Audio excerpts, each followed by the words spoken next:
Hello everyone, welcome back to my channel. My name's Brittnee. As you can see, I've got myself an exciting package here.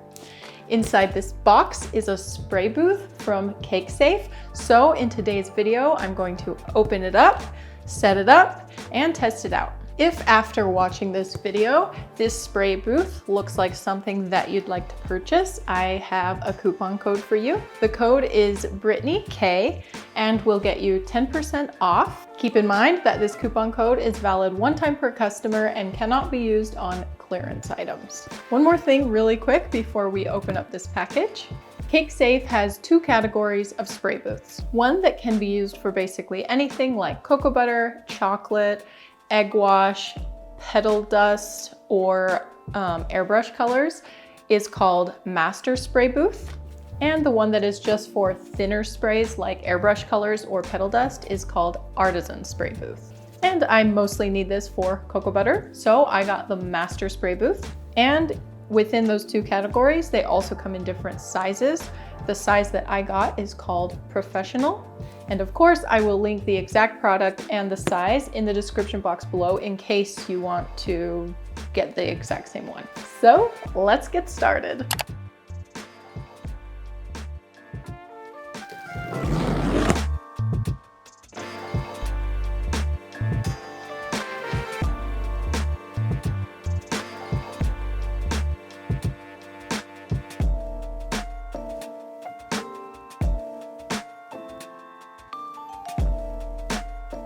I love this part.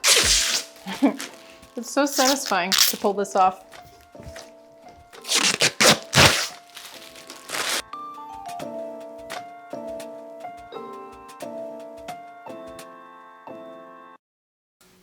Okay, so I'll just review really quick what it comes with. This is the main box. Where'd the plug go? Oh, and the plug. It comes with 3 acrylic frames that will be the booth that make up the booth. They're very they're just like the CakeSafe acrylic discs. They're nice and thick, sturdy. And then it comes with a packet full of a lot of these disposable filters, which I'm not sure. I'll read the instructions on what these are for because there's also these cardboard filters with this like fuzzy thing, so figure that out in a minute. Okay, so figured out how to set this up. I'll start with the plug. Very easy to do.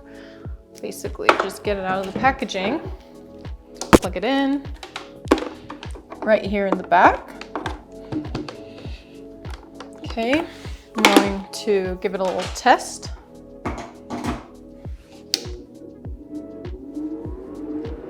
Okay. So this is the back. And then to set it up, oh, and it has this nice little handle. Okay, so start with the sides. So they have screws on this side, which go in here and then they angle up on both sides. And there's little notches in the side that you just slip them down into. Very easy to figure out. Oh, and I was going to mention, for some reason, I thought it would, because they have all these like inserts, but none of them are instructions on how to put this thing together. It's mostly self-explanatory. Like this part's really easy to do.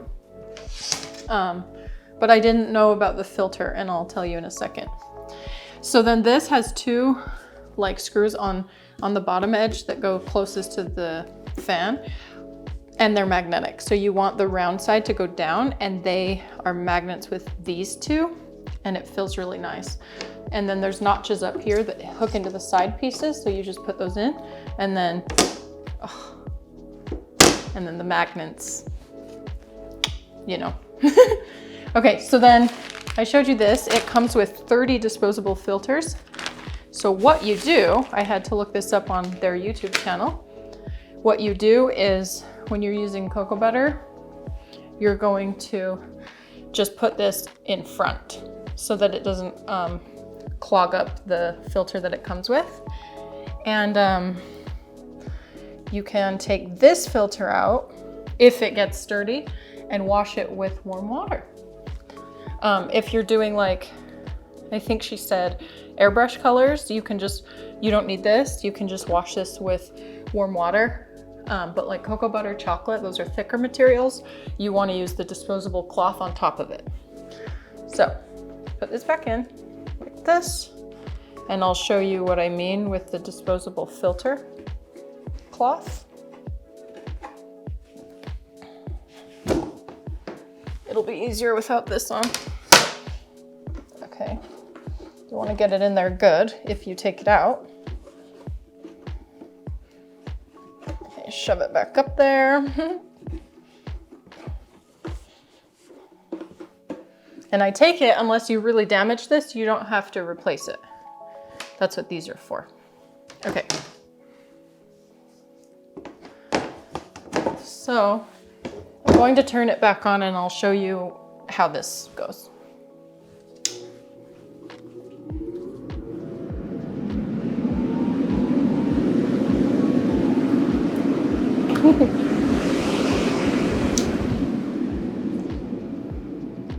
So basically the point is once it's pulling air in, it will hold this up. And now it's being held up probably from static. So I'm going to test it out by spraying a chocolate mold now with cocoa butter.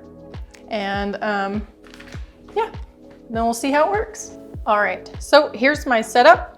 I have a mold here. I've got a piece of parchment paper I just put under here to protect the countertop.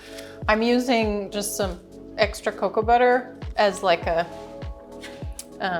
stand, because I'm going to prop this up like this.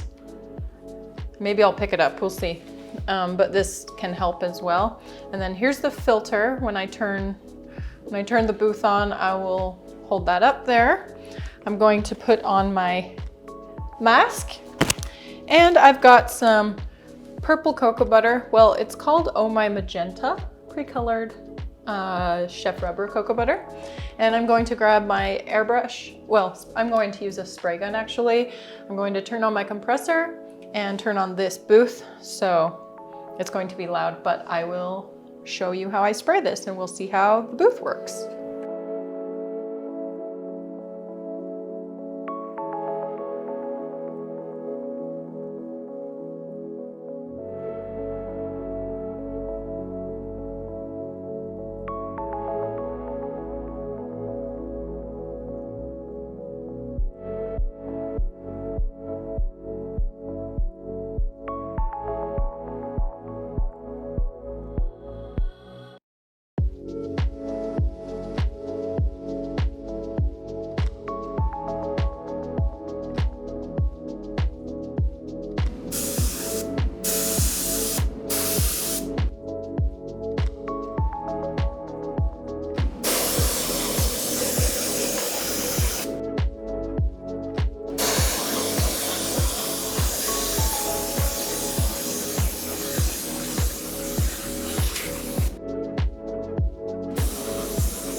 Okay, a couple things. I'm taking this off because it feels weird talking through it.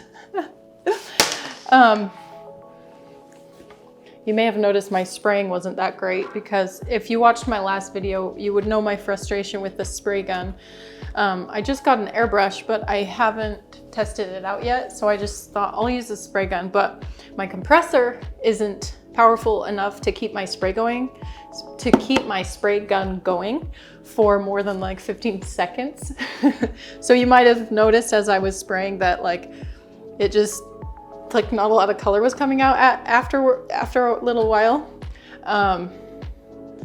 But honestly, I don't know how well you can see this, but this would be a nice purple fade. It's really pretty, actually. I was like, I'm just gonna do one side and I'm not gonna do the other side, because mostly it's just to test this, not to make a cute bonbon, but I really like this color. I just opened it today. It's really pretty. Anyway, but if you can see the spray booth, you can see where there's any leftover cocoa butter. So, and you can see how good of a job it does, because it actually has the shape of the filter going in, which means like it didn't collect anywhere else. It collected a little bit down here outside of the vent, because that's like the direct area where I was spraying. And then of course there's a little on each side, and then some on the bottom parchment paper, a little bit on my little makeshift stand. But like it kept everything really clean. And usually spray guns too have a lot of overspray, more than airbrushes do. So that's why I wanted to use the spray gun, because they're less precise. And so it was a better test to show how well this actually pulls in the cocoa butter. And I think it did a great job. There's no overspray at all on the top one. And yeah, I just feel like it's really great. Yeah, if you watched my last video, you know that I was using my microwave vent, and it was all right, but this is great. And it's like the perfect size for a chocolate mold too. Like it's not too big. This is really pretty small for such a strong vent. And like it's so great because it has a little handle. You can, like, I'm just right here on my island. You can just set it up. You don't have to like keep it somewhere and invest like a large chunk of space. You can just take this and pull it, hide it in a little corner. And then of course the edges, they come off and lay flat. So I think it's great. I would definitely recommend this. I'm excited to make more videos on airbrush and spray gun techniques. I'm going to be investing in a new compressor for the spray gun, and the compressor I have will work with my airbrush. So I'm going to be playing around with that soon and making some design idea videos for you guys. And yeah, if you're like getting into airbrush and spray gun stuff, and once you know you like it a lot and invest in those things, I would recommend this. Remember, there's other sizes too. I think this is the perfect size. You could go smaller, but like, I mean, for a chocolate mold, I really feel like this is a pretty great size for doing chocolate work. So I would recommend it. And if you use my discount code, it's 10% off. This was $670, so that's a pretty good chunk, and you can use it once per customer. Then it makes a lot of sense to use it on something big because you'll save more money. Anyway, yeah, so that's how the spray booth works. I really like it. I'm super excited to have it, and I love CakeSafe, as you know, so. Okay, so sadly the audio in this clip somehow didn't work, so sorry for the quality of this voiceover. But what I was explaining was just that because there is so little excess cocoa butter left behind on the spray booth, I wouldn't bother cleaning it until after multiple uses, once the cocoa butter really builds up, just to save time. And to clean it, I would just gently warm the cocoa butter with a heat gun, wipe it off with a paper towel, and then wash it with soap and water. I would also just reuse my piece of parchment paper for a while, just until it gets pretty dirty, and then just toss it out. And for the disposable filter sheet, I would also use it multiple times as long as it doesn't prevent filtering, because you want to be efficient and make the most out of your time and your supplies. All right, guys, I hope that you enjoyed today's video and that you found it helpful. If you did, please let me know by giving it a like and leaving me a comment down below. It helps me out a lot. If you haven't subscribed to my channel yet, today's the day. If you'd like to see something else that's sweet, just click on one of these thumbnails. Thanks so much for watching today, and I'll see you soon. Bye.